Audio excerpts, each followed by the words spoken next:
Si Eman Bacosa Pacquiao ang bagong contract star ng Sparkle GMA Artist Center, ang talent management agency ng GMA Network, kaya asahang mapapanood siya sa mga programa ng Kapuso Network. Nang makausap si Eman, kinumpirma nitong talent na siya ng Sparkle at eto ang nag-aayos ng kanyang TV guesting.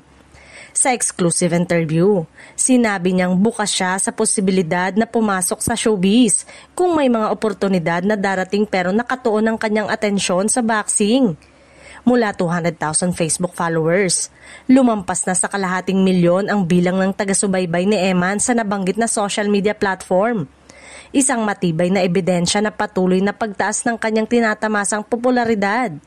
Hindi imposibleng magkaroon ng mga alok na product endorsement kay Eman dahil sa kasikatan niya sa kasalukuyan at sa kanyang maganda at positibong imahe sa paningin ng publiko. Bukas din si Eman sa posibilidad na tumanggap ng product endorsement pero ayon sa kanya, basta po align sa values ko and kung naniniwala ako doon sa produkto. Huwag lang po kahit anong negative na bagay. Labag daw ito kasi sa kanyang pananampalataya bilang Kristiyano.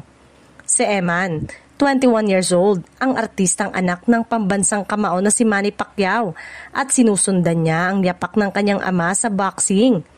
Inaalay ni Eman ang lahat ng mga tagumpay nito sa boxing sa kanyang inang si Joanna Rose Bacosa, sa mga kapatid niya at stepfather na si Sultan Ramir Dino.